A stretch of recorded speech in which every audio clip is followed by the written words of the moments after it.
made like an oceany one. So fantastic. Ooh, what's that flavor? This one's like an ocean scent, and it's got like rolled oats in this layer to exfoliate the skin. And so because of the theme, I'm going to ask you, have you thought about making a cheesecake flavored soap? I looked into it. Yesterday. Show him. I asked you that yesterday. Ah! Mark, you and I are sharing a brain. It's getting really But I will make one in the future. Yeah, I think you should. Yeah, definitely. And definitely bring it to Diana, who's the vice president of all smartness at Eli's. You know, oh yeah, be a part of the lifestyle brand. I mean, Diane, since you head up research and development, I mean, like, do you ever get just one day you're just like, I don't want any cheesecake near my face or near my mouth. I'm over it. I just need a break. Do you ever get that? But you know, sometimes. I mean, I think her bosses might be on, but not. You can always tell a new employee, because when you give them a tasting of something that I created, they eat the whole thing.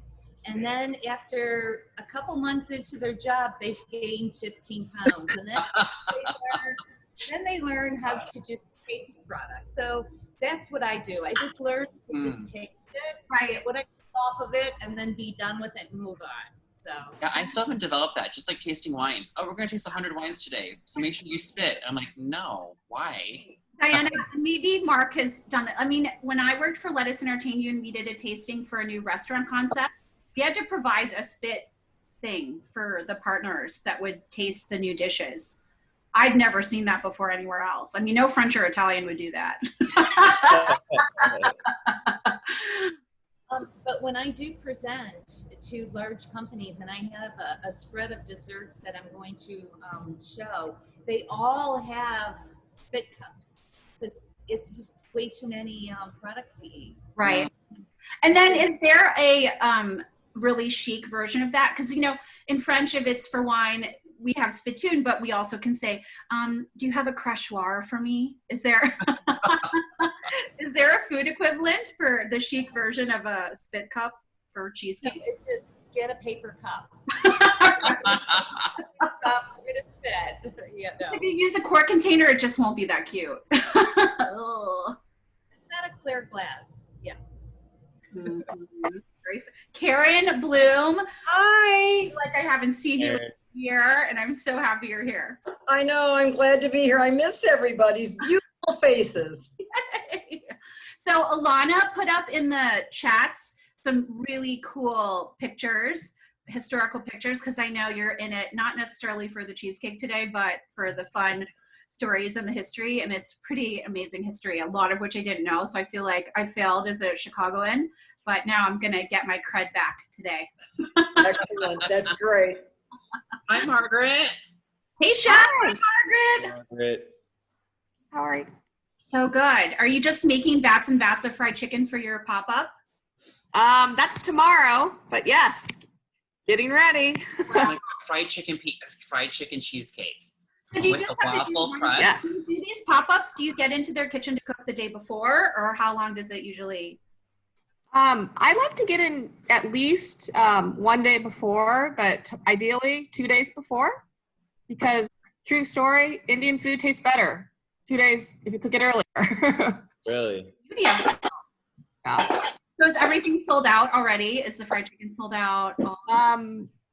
There is like 3 orders of fried chicken left, but we are sold out of biryani, our veggie special, it's a vegetable stew, and then not vegetarian dish. So anyone in Chicago, go to Thatu right now and get those last 3 orders of fried chicken. I'll split them with you. I think I'm hoarding my last masala biscuit. I forgot. Oh. Hoarding the last one. So fun. Oh my gosh, there's Kruti. Yay. I wonder if she tried the vegan cheesecake. It's in my freezer and it's really good. Hey girl. Hi, Kruti. How are you? I'm good. I did not try it. I didn't have time to go buy the ingredients yesterday. That's okay. I realized that I have all ingredients, vegan and non-vegan, consistently in my fridge. Oh, packets of cream cheese? That's a lot of cream cheese to keep on hand. I know. Wait, 8 sticks? I have all of that. But here's the scary part of it is the dates I probably bought when I did my vegan month 4 years ago. So it's probably moved through 3 cartons and used. But I mean, it's in a WEC jar that's sealed. That's true. Fine, right? Oh my God. How's Florida? It is very hot. Yeah. A lot of coronavirus going around, as I'm sure you've heard. Yeah, a lot of it. Does it make you kind of like creep out the door? I can't imagine what that. I already creep out the door when I have to leave. No, I mean, I feel like I'm like, because I'm probably immune, I'm like a little bit more reckless, but like for my friend's sake, I'm like, okay, I'll wear a mask and like, we'll like meet up. But like we went to a restaurant yesterday and they had like spaced out the tables and everything. But like, I was like, you don't want to sit in the back where no one's around? Like, Yeah, no, that's so crazy. Hey, Kyle. Look at this characters. Hooray! Oh, Hi, Alyssa. Mark, Matt, everybody. Nice to see you, dude. It's been a while. It's good to be back. miss you. Welcome to mornings, early morning I booth. know, yeah. Bright and early at 10 a.m. here on the West Coast. Tahoe making drinks at 10 a.m. Love to see it. It's okay. It's Sunday. It's fine.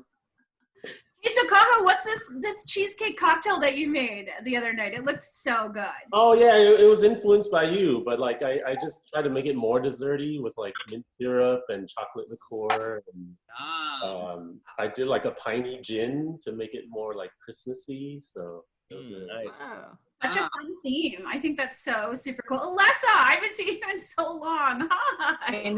Oh, hi. So happy to see you on camera and everything. What's up, Yeah. E3? So I look Are you clean. still doing- Happy Sunday, guys. Hi, Bailey.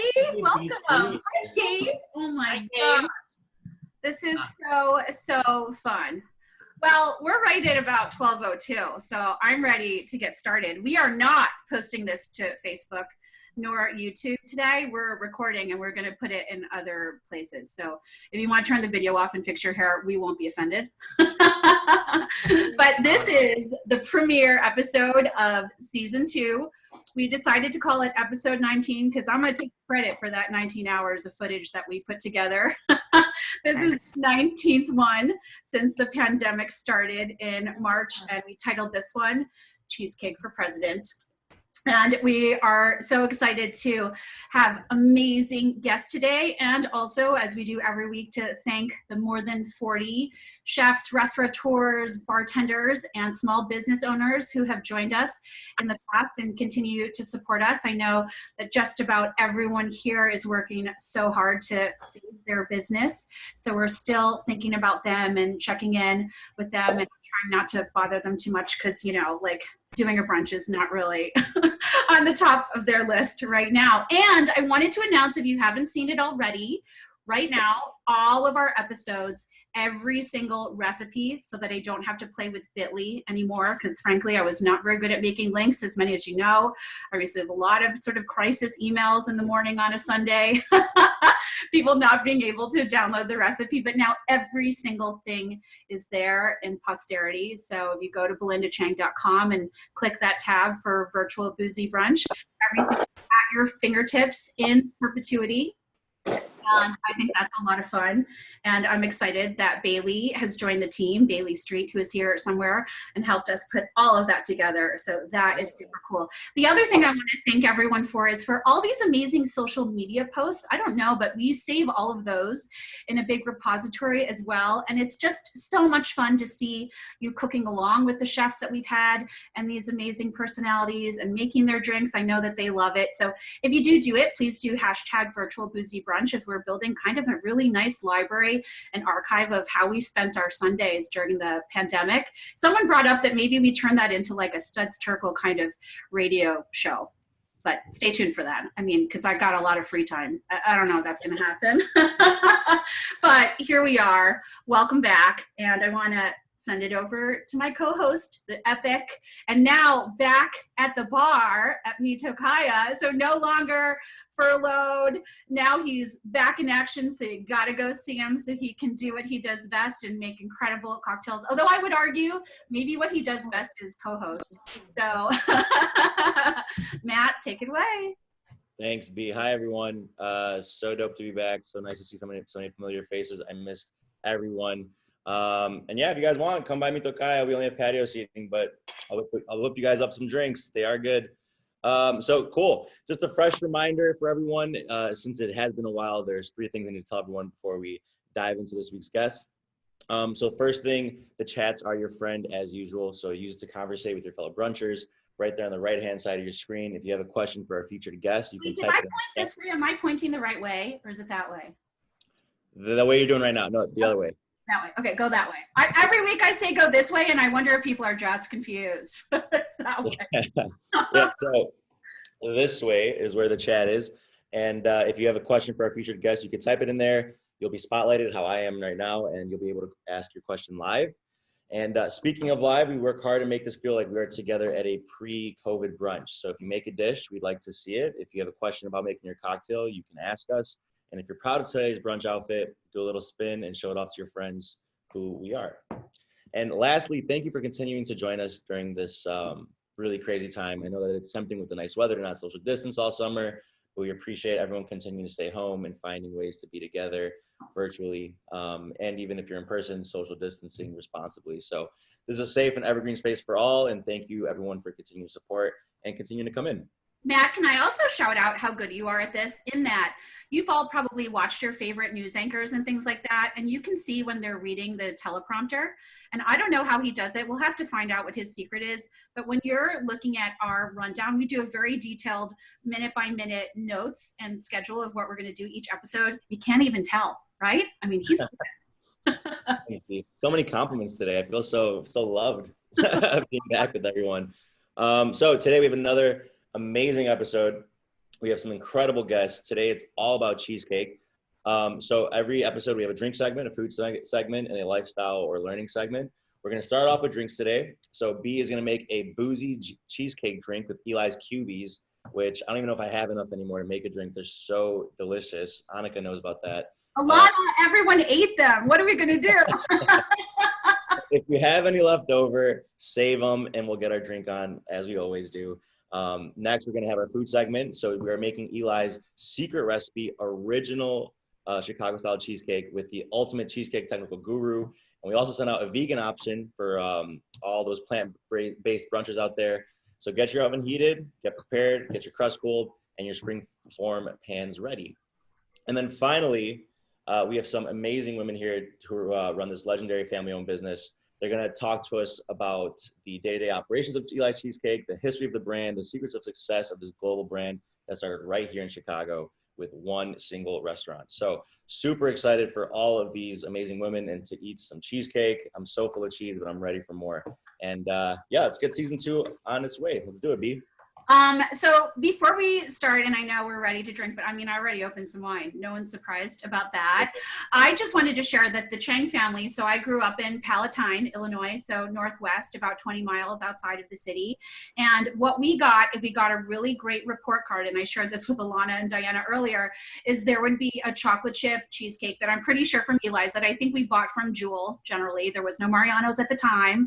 And we would keep it in the freezer for like a week, and my brother and I would take precious little slices from it and try to have it for breakfast, lunch, and dinner if mom would allow, and like savor it for as long as possible. So though I've lived all over the country in San Francisco and I've spent time opening restaurants in Mexico City and all over, like this is such an icon. It means like joy and happiness and home as well, Chicago. So I'm a little embarrassed and I can't wait to dig in that I'm a Chicagoan and I didn't know the full story about the restaurants and all the kind of neat stuff that the family has done to today and is doing moving forward. So Alana, I can't wait. I'm so excited. And Alana's going to be making the cocktail with me. And then Mark, if you can spotlight my little counter setup, because inspired by Cajo and many of the chefs and guests we've had, I am now a 2-camera girl. So if you have the recipe, it's pretty easy. And a few people, as they always do, text me in the days coming up to Sunday brunch to ask me about substitutions and things like that. And those who have seen me cook someone else's recipe, which has happened in season 1, I don't think you need to really measure or worry about anything, or substitutions are fine for me, because you just, in the end, bartending is like, I don't know, I think it's a little easier than this whole wine sommelier thing, because you just keep adding things or subtracting things until it's good. So here are ingredients. I have my cubies, and I'm using, is there an official name for these, Alana? Because there's plain, and then there's also the ones with the fruit. Yeah, right this would just be like original plain cubie, and then we do the strawberry top too. Right, so we're basically doing equal parts, 1 ounce, 1 ounce, 1 ounce of cubies. And then I love to use heavy cream, but I've also done this recipe with almond milk or coconut milk. You just need some kind of dairy or dairy-esque situation. And I was just showing Mark, I'm so excited about my new Cocktail Kingdom Rose Gold jiggers. Oh wait, I have to take the little thing off, right? Otherwise it doesn't pour. Is that how that works? Yeah. So 1 part of the cubies, 1 ounce of the whipped cream, heavy cream rather, and then any kind of brown spirit. But frankly, you could do this with gin or vodka, but I like the cognac, Armagnac, bourbon sort of family. So same amount of that. And today I'm using, I don't know, I think this is something fancy. Someone sent it to me, so I don't really know a ton about bourbon, other than I do really like to drink it, especially the later it gets to be in the evening. So show us which bottles you're using to make your cocktail. And then I made a bunch of beer simple syrup a while back. This may also have made it through 4 apartment moves, but sugar is a preservative in wine, and it's also a preservative in spirits and also in liquids. So I think we're going to be fine, and no one here in 8H will die. So I'm doing beer simple syrup, and I used a darker beer to make this, 1 ounce. Hey, Bree, we actually have a question Yeah. from Mary, if we could spotlight her really quick. Yeah, ask away. Mark, did you find her? Okay, I had to turn my microphone on. Okay. I was just wondering, instead of bourbon, could you use rye? Because I love rye. Yes, I love spicy rye. I always have a lot of Rittenhouse around because it's great to make bitters in the fall, especially like apple bitters and pear bitters, where you use the skin and then use the guts to make cobblers. So yeah, absolutely. I mean, I think all the whole family of brown spirits will be fun. Okay, so I'm putting that whole thing in the blender, and then I'm just gonna pray, because I've been having blender issues. If it explodes, we'll just flip back to someone else. No, we'll edit it out.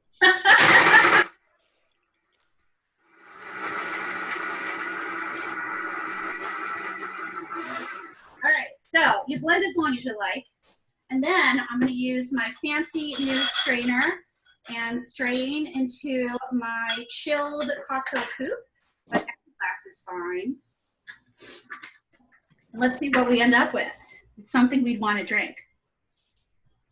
Oops. Wow, can you see in my second camera and everything? Yeah, it looks great. Wow, it only took me 19 weeks to figure this all out. Very professional. Thank you. So fun. All right, so this way you leave behind anything crunchy, leave behind any ice bits, and get a super creamy, delicious cocktail. It looks like I did make enough for 2, so 2 for 1. I really love that. And then I was really inspired by Cajo, because he made a cheesecake cocktail and he did some crazy little heart motif, and I melted some chocolate because maybe he'll teach me how to do it, or maybe while everybody's baking their cheesecake I can figure it out. So that is my cocktail. So I'm not really great at the art of the zest carving and all that kind of fun stuff. So I have some lemon mint from my mom's, and I love florals, and there's some edible flowers there right now. This lemon mint smells so good. So I'm gonna do a nature garnish for mine. There, I feel like that's cute. Very. Did everyone? Simple, elegant. Thanks, Matt. I And did a little called- popsicle stick with cubies. That's right. I forgot. A cute It's okay. stick. Because you know what I got? Rose gold skew. So cute. Rose gold everything. Rose gold, man.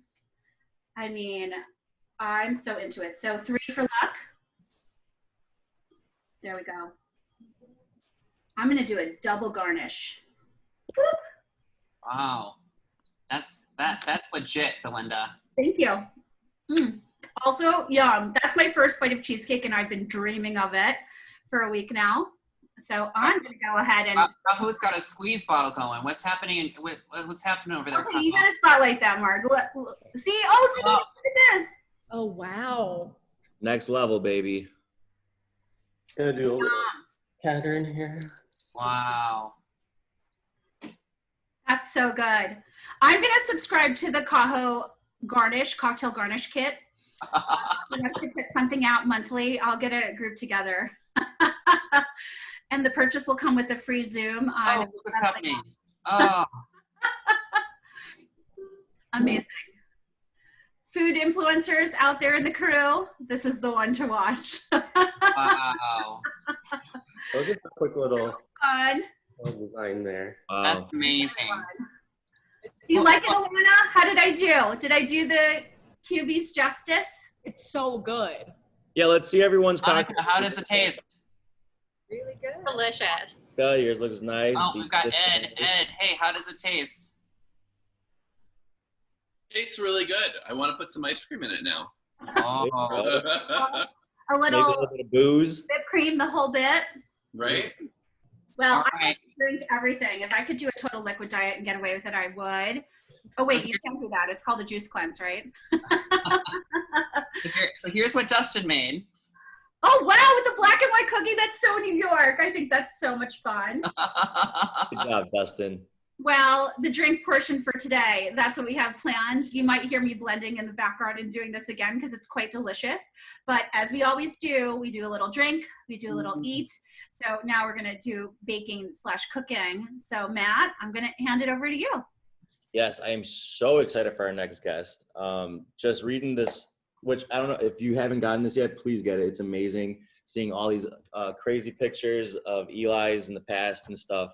And so our next guest today, it's Diana Moles, aka Moles. She's the VP of R&D at the Eli's Cheesecake Company. She trained at the American Institute of Baking and the Culinary Institute of America.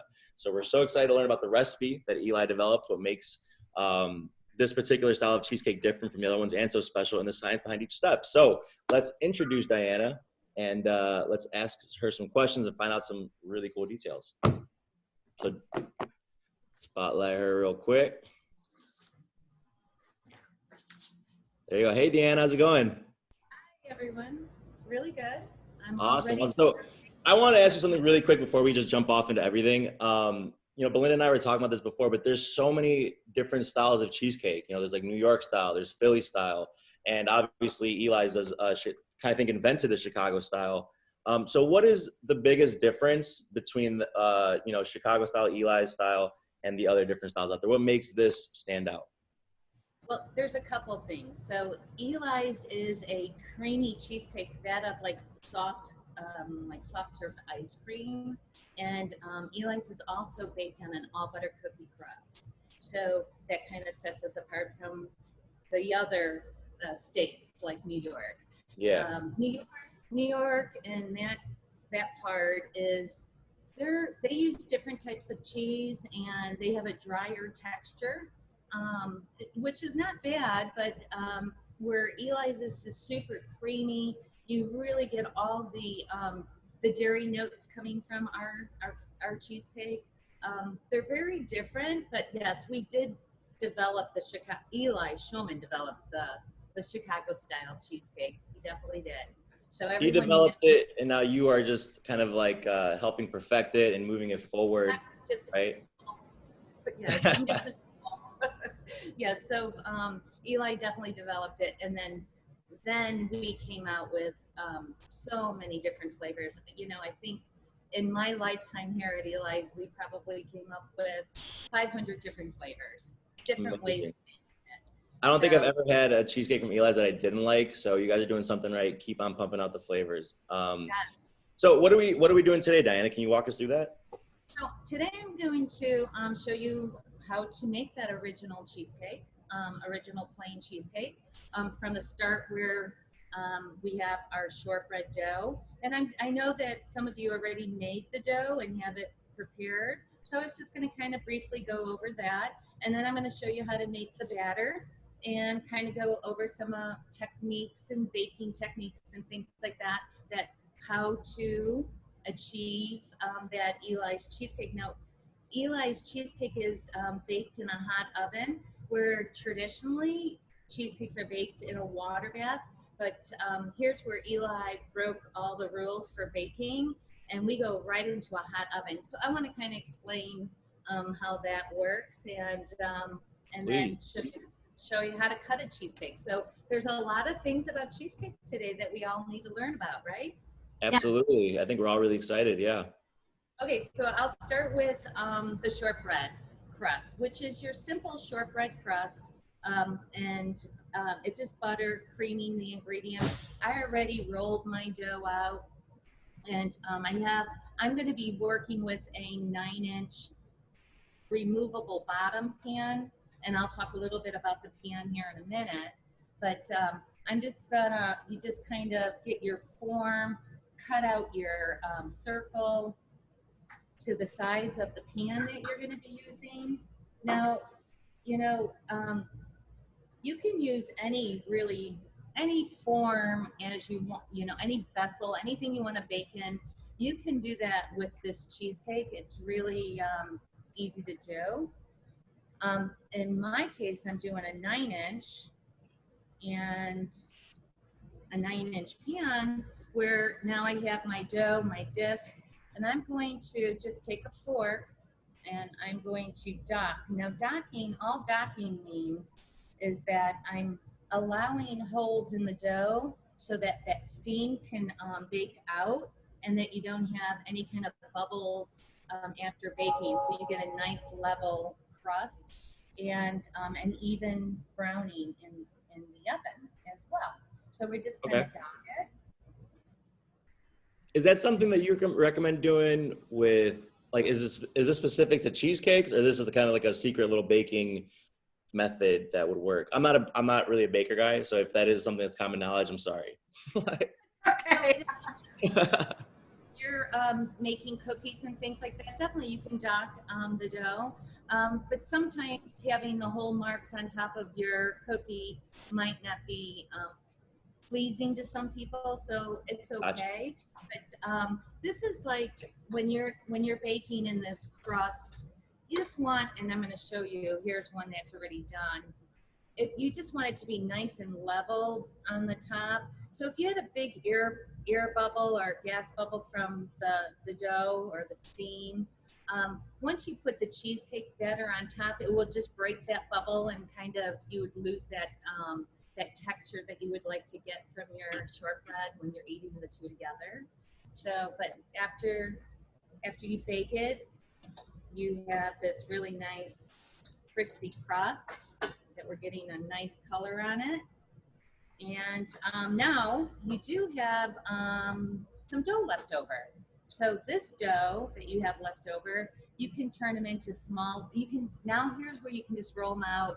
Get your cookie cutters out and bake off little cookies, add sugar to them. You have a wonderful shortbread dough that you can have with your coffee or tea. So it's really good. Diana, this is a totally traditional shortbread recipe. Like when you learn all the basics of baking, this is the one that you would learn. Exactly. Gotcha. Your basic ingredients: butter, sugar, flour, little salt, vanilla, creamy method, and chill your dough, roll it out. Same thing. Gotcha. Okay.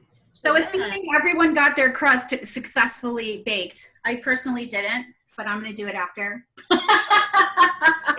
What happens next? All right. So now I was going to talk to you a little bit about the pan. So some of you might have a springform pan, which has a little buckle on the side that expands and opens. And I'm using a removable bottom. Here at Eli's, we do everything in this type of pan. You have a removable bottom, Belinda? Yeah. So, I'll kind of go over that. So we're going to be using this pan now. Here to Matt and Mark, here is a little trade secret.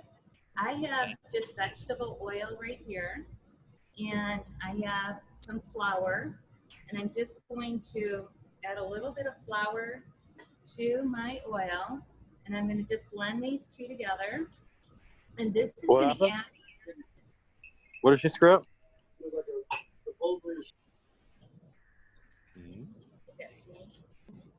All right, I'm going to blend these two together. And what I have here is a really nice, it's going to act as a nice release. So when the cheesecake is baked, I'm going to get this nice golden crust on the outer side. It's not going to tear or tug on the side of the pan. So the trade secret is to add flour to your vegetable oil. And then I'm using a pastry brush, and you're going to just generously grease the side walls of this pan. And you don't have to use a pastry brush. You can use a paper towel. If no one's looking, you can use your fingers. It's really real simple. No one's looking here, Diana. No one's watching. All right, use your fingers. No, but if you don't have a pastry brush, just be creative to get that grease on there. That's no problem. Now I'm really hitting the rim up here because when a cheesecake is baking, it souffles, and I want to make sure that it doesn't get hung up on the side wall of the pan. So grease even the rim of the pan. So then we go to. Can I ask a question? I also cut parchment because I always have parchment for when I bake in those tiny little spring forms. Is that doing the oil and the flour is preferred to paper? Is it? Well, so because we are a dry bake, and this is going to get very nice caramelization, the parchment paper would block that from that. So we want to, so we're going to just go right on the pan, and no parchment disc on the bottom. So the oil kind of helps you get the color that you want. Gotcha. A little bit of flour is going to help. That's a good tip. We love secrets and we love tips, Diana. Keep them coming. I think I have a few secrets and tips here. So now we're started with the cheesecake batter. So I'm just gonna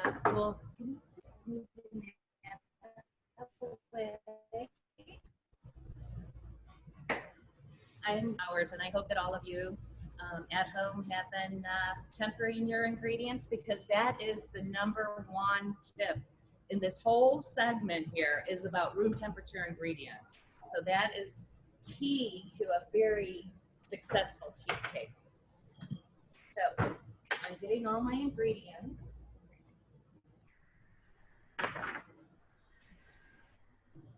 So room temperature on eggs, on every single thing before you dive in to make the batter.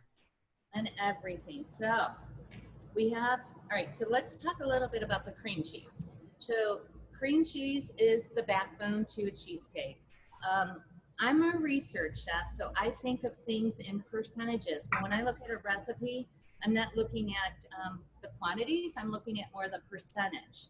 Cream cheese in a cheesecake is in the 50% range if you were to look at that recipe as a whole. So it is important that you use a good quality cream cheese.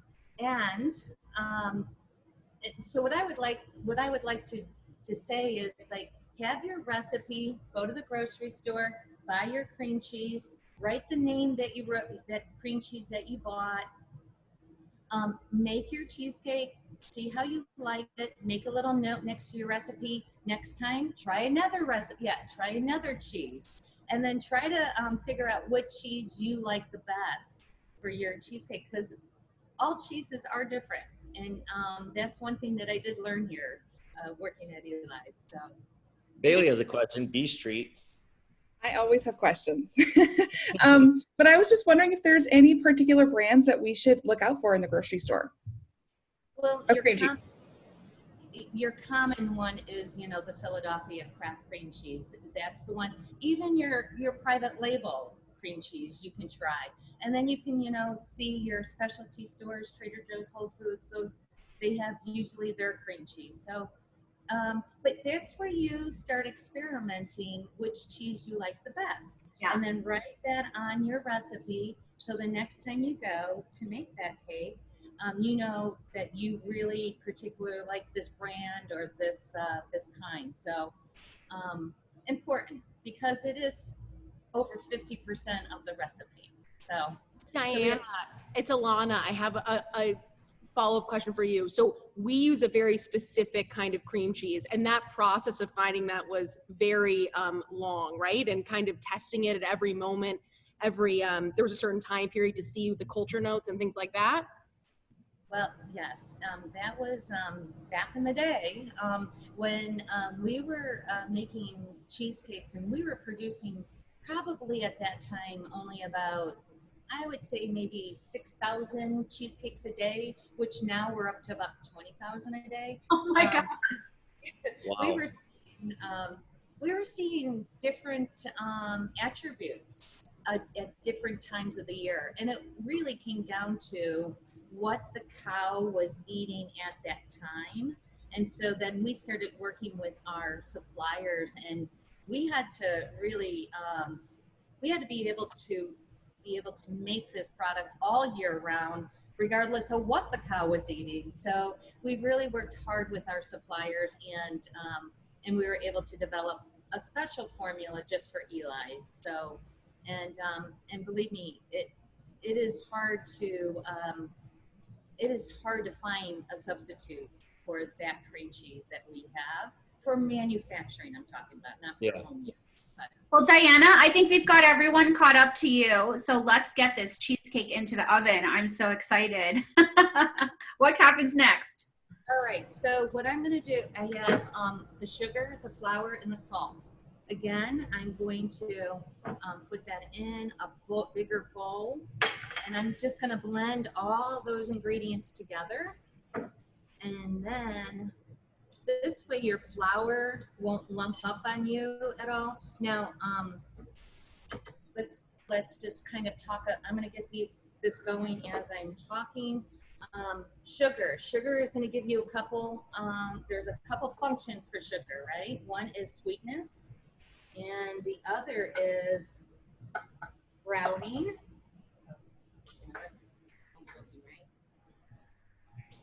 Okay, sugar, browning is for sugar, sweetness is for sugar. We're in about a 16% of that ingredient that goes into an Eli's cheesecake. Also, sugar is really good for freezing. So our cheesecake and the one that you're making today can be frozen up to 3 to 6 months, providing that you wrap it really well in the freezer. So sugar is that little secret ingredient for the freezer. So what we're gonna do is we're gonna just start blending and breaking down our cream cheese. And I'm gonna do a creaming method with my dry ingredients right into the cream cheese. Now, another rule when making cheesecake batter is, one is the room temperature ingredients, but two is have your spatula ready, because you have to scrape after each addition.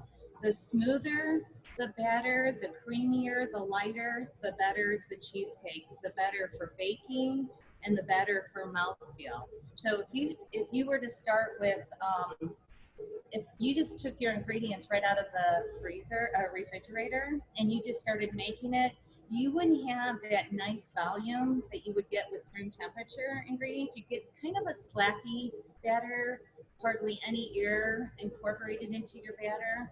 And when that happens, it's really hard to bake. And so if you told me, you know, my cheesecake cracked, why did that happen? The first thing I'm going to ask you, did you start with room temperature ingredients? Because when you have that and you go into the oven, you have a question? So Diana, we've got some young generation baking with you too. Hi, Amy. How's it going in your kitchen? It's going well. I've got my daughter doing all the work back in Natalie. way. That's the way to do it. Well done. I'm so excited. I can't wait to see what happens. Hey, I did the pre-work. She's doing the now work. Right on. And I also see Megan is cooking. Look at Megan's little camera situation today. Hi. We're so glad you're here. Hey, Megan. Can't wait to see all the finished cheesecakes. And Diana is mixing away. So we're probably ready for the next step almost, right?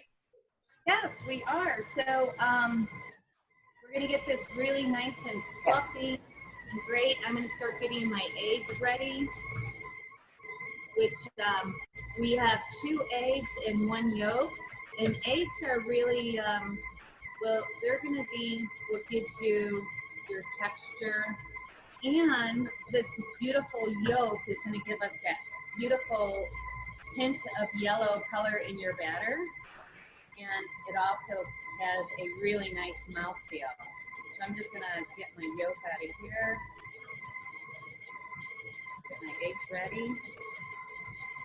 And then I already scraped when you all were talking, so now I'm going to start adding my egg one at a time. And we really want to get this incorporated well and try to get that volume that we're looking for. I'd also like to say every week, Matt, that I really love to watch Jessica cook and bake seated. It's very impressive. My mom's on. Mom, this is probably your dream, right? So you can bake while sitting. It's incredible. It's so impressive. All right, Diana, home stretch, almost to the oven. Oven, and you know, I don't know how many of you are working with a stand-up mixer like I am. I love making cheesecakes in this type of mixer, but if you have a handheld with the paddle blades, that's fine too. I don't recommend using a Cuisinart because it shares the ingredients too much.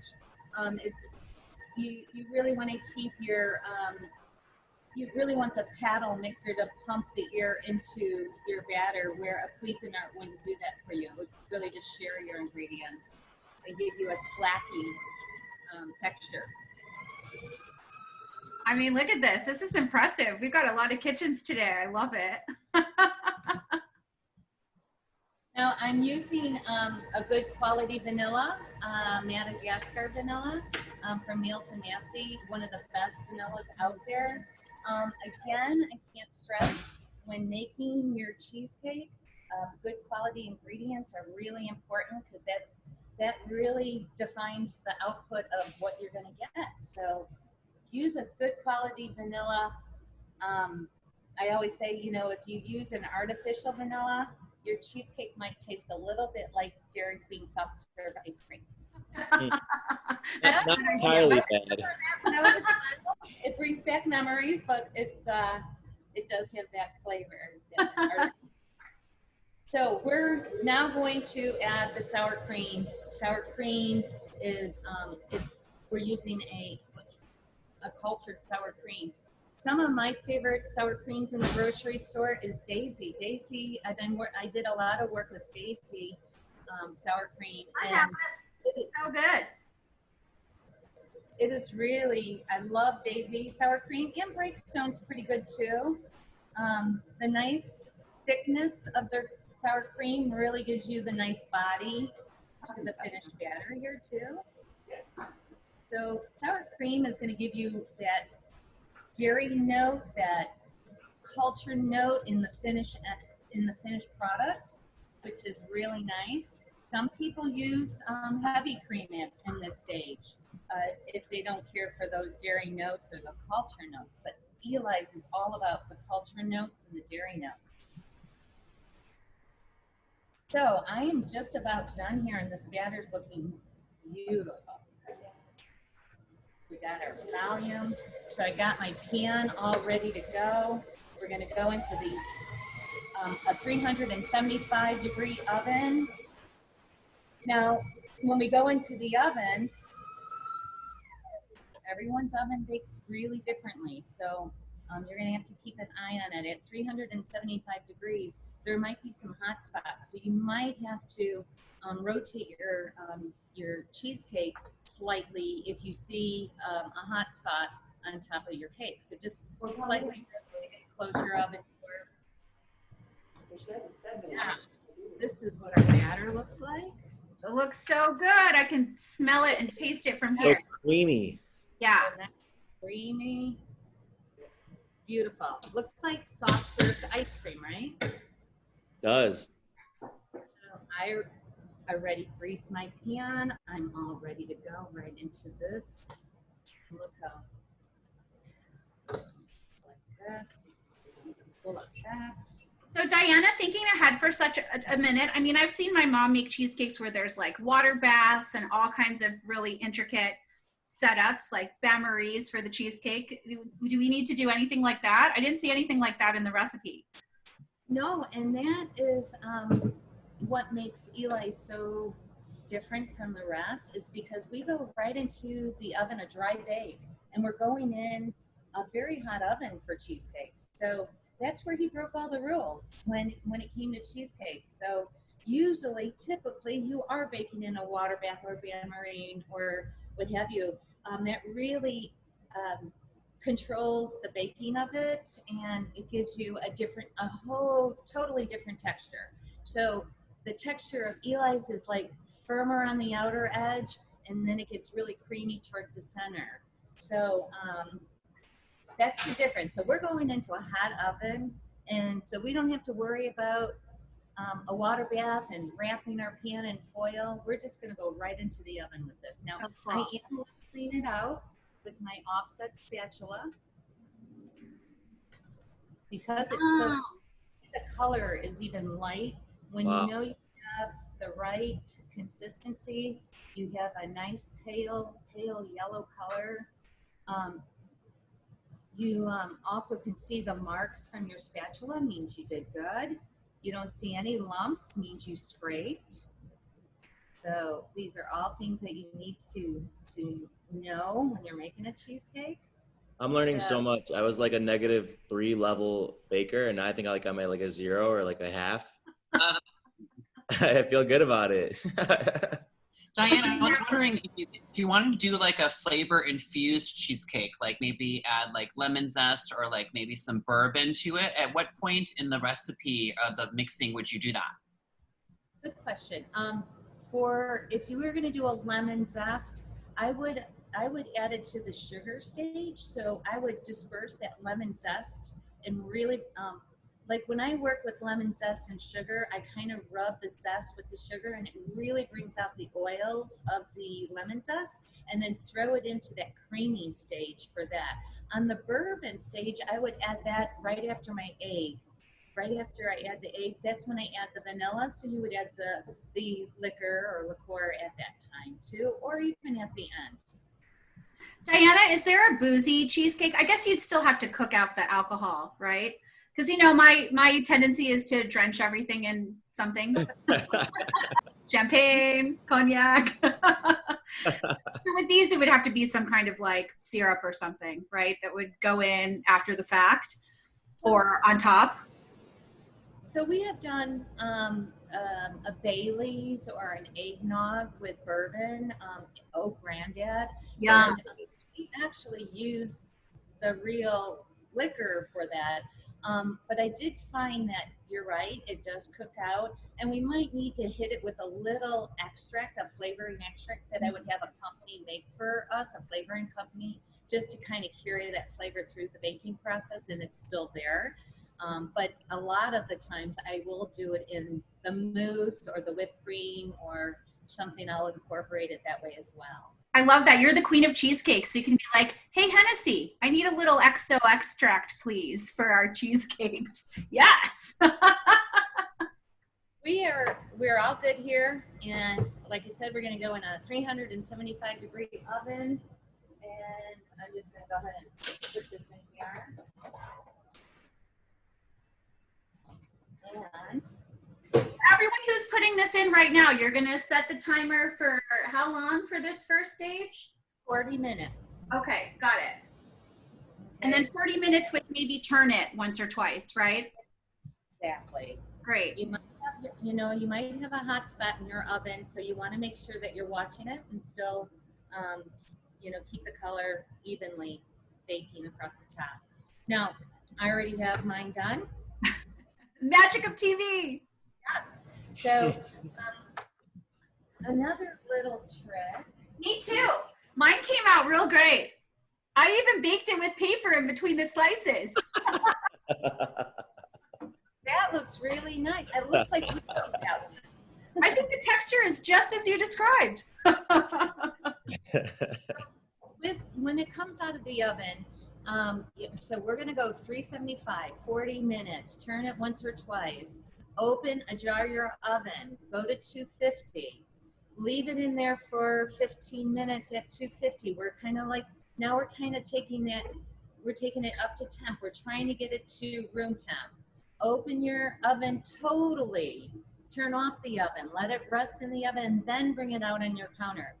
If you follow all of those steps, plus the room temperature ingredients and the scraping, you won't crack your cheesecake. Amazing. Well, I know there are a lot of people who are going to try to follow your Jedi example, and we'll see how they turn out in 40 minutes, and we'll hang out for the after party so we can see a couple reveals. Diana, you're brilliant. Thank you so much for sharing a bit. I'm sure it's one fraction of what you know about cheesecake, but Matt, if it's okay. That was so cool, Diana. Thank you. Like I said, I've learned a lot, and like Belinda said, I'm sure that's like one fraction of what goes into the entire process. So that was awesome, and I'm ready to talk to Alana now. Yay. So I get to reintroduce, we saw her a little bit earlier and she asked a great question, but Alana, we met on Instagram. So Instagram, y'all, it's a powerful thing. I always get a cheesecake for all the momentous birthdays in our family. So my dad requested an Eli's cheesecake for a birthday a couple weeks ago, and I tagged it on Instagram, and she reached out pretty much immediately. And it was just really fun to meet a name from the family that owns this iconic brand. And it's still a family-owned business here in Chicago, which I think is so cool. So Alana, I don't know how old this picture is, but that's you and your dad, who is also with us. And yeah, he's on here. Mark Schulman, I think he's on 3 devices on here. There you go, man. My mom is filming to the side of here. I always tell people it's really a family business. It's really a family endeavor. But Alana, we were hoping, because as I read the book, which is really great, by the way, I realized there's so much of the story I didn't know. And, I want like my real Chicago cred and really understand about your grandfather and how this all started and what you guys are doing today and all the exciting things that are happening with the company. Totally. So this is the cookbook, and it came out on our 35th anniversary. My mother, who is off screen, co-wrote it and did such a wonderful job of telling the history of my grandfather in Chicago and sort of like the history of Chicago through the lens of Eli's, which is amazing. And, like as a 3rd generation member of this business, like how amazing is it that I can just go through here and I will read it. I will look at the photos, because obviously like this is all of our history right in this book. And it's so important to sort of pass it down from generation to generation. The best. So great. Oh, I love it. So cool. There's so many great photos in here, by the way. This is like a Chicago history book, not only an Eli's history book, but like almost all of Chicago, because there's so many great Chicago icons in here. Like every Chicago foodie should have this on the coffee table, because it's something to be so proud of. Absolutely. Chicago. Yeah. Thanks, guys. But yeah, like Belinda, you were saying earlier to me, Eli's Cheesecake was founded in 1980, but there's so much history sort of before that. And really, Eli's started 80 years ago. My grandfather, he was born in 1910 on the west side of Chicago. When he was 16, his father passed away, and basically he dropped out of school, and he did whatever he could to provide for his mother, his brother, and his 3 sisters. So Eli, my grandfather, was selling shoes out of the back of on the street. He was working at a stand at the Maxwell Street Market. And so he was like sort of this like self-built guy. And in 1940, he saw a foreclosure sign on a restaurant at Ogden and Kedzie, and basically saw it and said, I think I can open a restaurant. So he did that. And I think, he loved to eat. just like I do, just like we all. And whenever he would go eat things, he would basically think, you know what, I can do this better. So then he would like kind of go to his kitchen and come up with his version. But a really funny story is, so he opens the restaurant, and on the day of the opening, he finds the chef passed out drunk on the floor. Classic chefs. A restaurant story, yeah. No So, offense, Hannah, yeah. or great. So he, the first thing he does is he gets, you know, he calls his mother, or he gets a hold of her, and he goes like, I need to know how to cook things myself. And so someone came in and they ordered veal cutlet. And so his mother told him how to do it step by step, and he made it. The customer was happy, the customer leaves. He ends up hiring a new chef. That customer that came on the first day comes back, orders veal cutlet, and he said, you know what, Eli, it was better the first time I had it. So he wasn't really like, he was like this self-taught cook. Then he was drafted into the war and basically was running army kitchens in Texas, in Utah, and Colorado. And like one of the legends I always heard was that like he figured out a way to run Coca-Cola through the water fountain. These are like these like funny stories you hear when you're growing up.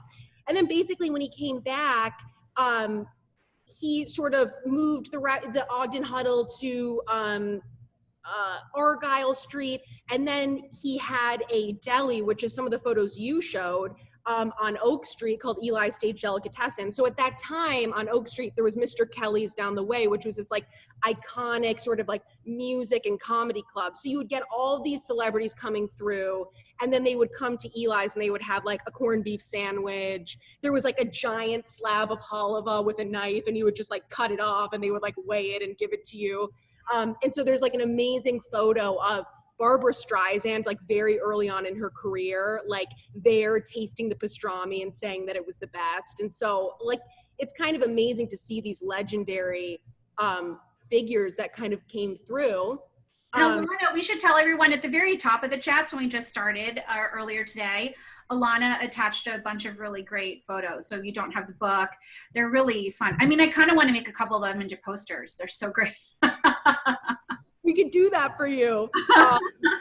And so like you'll see really fun like Eli Stage Delicatessen signs that kind of like talk about these stars that were like at Mr. Kelly's and then make their way to Eli's. And then my grandfather's dream was to open a steakhouse. So in 1966, he opened Eli's, a place for steak. And also right before then, there was a huge fire on Oak Street, and the deli actually burned down. So then he opened the steakhouse, which I grew up in for like the first 15 years of my life. And so I think that's why now there's nothing better to me than like a wedge salad, a dirty martini with a blue cheese stuffed olive, and a steak. And there's savory recipes in the book too. I'm going to have this dinner party. So good. It's so fun. I did that with my friends when I was living in New York, and we did like chopped liver, wedge salads, steak, like matzo ball soup. It's so fun. The wedge dressing recipe looks excellent. I can't wait. So good. And so basically, oh yeah, that's like one of my favorites. So that was on Chicago Avenue. That's actually now where Children's Memorial Hospital, or Children's Hospital is. And you see like, that was just like everyone from Eli's coming out and doing this like big, like all staff photo. And like just so many amazing people would come through the steakhouse. Frank Sinatra would come through all the time. There's some like amazing photos of Tom Jones being in there, like these really incredible throwbacks. And so basically it was in the late 70s that my grandfather was not making his desserts in-house, and he was just kind of unhappy with what he was serving. And he was like the kind of person where like, if it was on the menu, it had to be perfect. So he had some cheesecake. It was at a place called Little Jack's in Chicago that he really liked, and sort of had that aha moment that was like, I could make this myself. So he started experimenting in his kitchen between lunch and dinner service, serving it to, you know, he had a clientele that would come in, you know, like religiously. And then it was in 1980 at the first Taste of Chicago that he served it to the public, and people really went wild for it. They absolutely loved it. And this is kind of like the really interesting thing, which is my father, Mark, who's on here somewhere, was a lawyer at the time. He was doing preservation law. And kind of saw the reception. Oh, there he is, guys. Obviously, he has the news on in the background. Thanks for joining us today. So you can, and this is so funny. Look in the corner of his picture, like you can see there's like the old table lamp from the steakhouse. My dad has like, it's a little museum in there. I love that. That's so fun. And so my dad realized that people really love this product, and he felt like, you know, it was so important to carry on sort of our family's history and tradition in Chicago in the restaurant industry and food industry. And so that was kind of like how Eli's Cheesecake, sort of the company, came to be. So it's so cool because he was an entrepreneur within this family, you know, family business structure. Like he created sort of his own thing from our family's history. And then to fast forward to today, Alania, I mean, I love all that. I just think it's such an interesting, huge part of Chicago and food history for the U.S.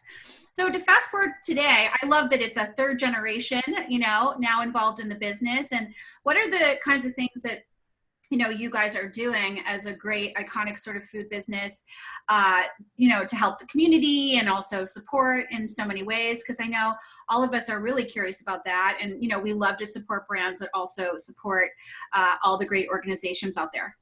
Totally. So like we live by two mantras, and these were sayings that my grandfather would say all the time, which is charity will never bust you, and treat others if you were the other. So I feel like that couldn't be more applicable to today, and sort of like a culture that we need to withhold and spread. So like for me, growing up in the business and being with my dad, the number one priority was like, one, how do we give back to the community? And two, you know, how do we create sort of like a really positive culture for everyone at Eli's? So like, you know, in the past, we've always been giving desserts and doing supporting sort of education via scholarships in the community. But like recently, obviously, donating to first responders. We just did for our 40th birthday. We did sort of like a mini Taste of Chicago here since Taste was canceled, and we raised money for the HBCU Chicago Alumni Alliance because education is important to us. And I think that like that's been getting through this very difficult time. The thing that's been the most amazing thing for me is just like giving back. Yeah. And wait, how are cheesecake sales? I feel like wine sales are doing great. Liquor sales are doing great. I'm hoping that everybody's still making time for that treat. It's like, it's, you know, it's like, it's such a mix. It's interesting to see like people are like, our mail order business is really doing well right now because people want cheesecakes shipped to their door. You know, you would sort of like see shifts in the business. And my dad is messaging me and he's saying, Alana, talk about the big cakes. So,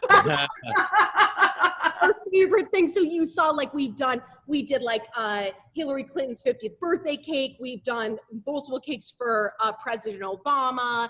Yeah. We've done lots of amazing cakes for the city's birthday. Every year at Taste of Chicago, we do a cheesecake that weighs at least 2,000 pounds that we serve free to the public. So like those are like the really kind of fun things that we do here all the time. And you can support the world and make it a better place with Eli's Cheesecake. I believe. Cheesecake makes people really happy. And that's why I love being in this business, because it's like, have you ever given someone a slice of cheesecake and it doesn't smile on their face? Never. Like it really just brightens the world. Even in the summer. I mean, I'm so glad we had our little chilled cocktail and all of that, but like I still want it, even though it's really hot where many of us are. I just need it, want it. Well, I mean, I could just listen and chat cheesecake all day, every day, but we want to be respectful of everyone's time. As everyone here knows who's been with us before, we hang out sometimes for hours afterwards. So if you want any moral support for your bake, it'll be like a little like the Great British Bake Off. Sure. A few of us will hang out for that, but I want to thank everybody who came as a featured guest today, and also our team that's here every day to try to bring a really bright and wonderful hour. We are back. It's season 2. You will see us here every single week. Thanks to Diana and also to Alana and to Mark and for the whole Eli's team, Alyssa too. You did a great job, and thanks for bringing us some fun and some joy and some sunshine, some cheesy, cakey sunshine today. Mark's nodding. We also have some incredible people planned for the next few weeks and through the end of the year. Next week, we're doing Chill A. So we're going to have cocktails and dishes that use chilies, green chilies, red chilies, and all kinds of chilies. We got a little bit into this vegan thing, so Mark and I are going to make these vegan vegetable crispy buns with a chili crisp sauce. And I'm going to be doing a couple cocktails with herbs. You know, I used to make cocktail recipes for a lot of different restaurants all over the world. And I've got a couple beer cocktails that I'm really excited about. So I made you make beer syrup. So guess what? We're going to get to use it next week too. So that's a little cilantro and jalapeno cooler. All these recipes will be up on the website this afternoon after I sober up. No, I'm just kidding. This afternoon. And we also have an incredible pianist. So that's Joe Hurd. I've been trying to get him to join us for quite a while. He's an amazing pianist that plays in the Gibson's Bar. Well, used to pre-pandemic. So he's going to play a couple tunes for us. So if you have standard requests, let us know. We'll pass those along. And he's also an incredible photographer. So he's going to share some of his art, some of his photography, and his music as well. So that's next week. And we'll let you know as we put together the rest of the website, all the folks that will be joining us moving forward. So on behalf of Matt and myself, and Mark and Bailey and everyone, thank you for bringing a little light to a Sunday and hanging with us, doing the right thing and staying home. We all miss restaurants, but I gotta be honest, and as many friends as I have who own them and work in them, I just don't know about the safety level right now. And I do think it's important to, you know, find ways to connect and be comforted and find delicious treats and have fun. Thanks for saying that, B. Here. But I mean, definitely go to Mito Kaya. Go there. They're very we do takeout too. We only have 4 tables, but takeout. You can do cocktails to go too, right? Cocktails to go. You could get a roadie. I mean, you know, bring your little Yeti, your big Yeti. For real. That'll fill it up for you. Made by yours truly. I'm going today, so. Yeah, Gabe. You can sit out there on the boulevard. Yeah, we're doing picnics on the boulevard too. So if you're in Chicago, come by. We'll give you a blanket, give you some plates and stuff. Have a little picnic. We love it. Well, happy And before Sunday. y'all go, I want to mention that Eli's also offers vegan chocolate cheesecake that's made with tofu and also gluten-free cheesecake. And I have one. If you can see my camera, I literally have one behind me ready to like throw my face into. Look at how delicious and luxe this looks. Wow. It's so good. Does it come with the flowers? Amazing. Well, that was from Dustin. From Dustin. Happy birthday, Marchie. Thank you. Happy birthday, Mark. Happy birthday. All right, so we're going to give it another minute, and then we are going to stop recording. So now you can get dangerous, and we are going to unmute everyone in just a moment. So happy Sunday, everybody. Bye, brunchers.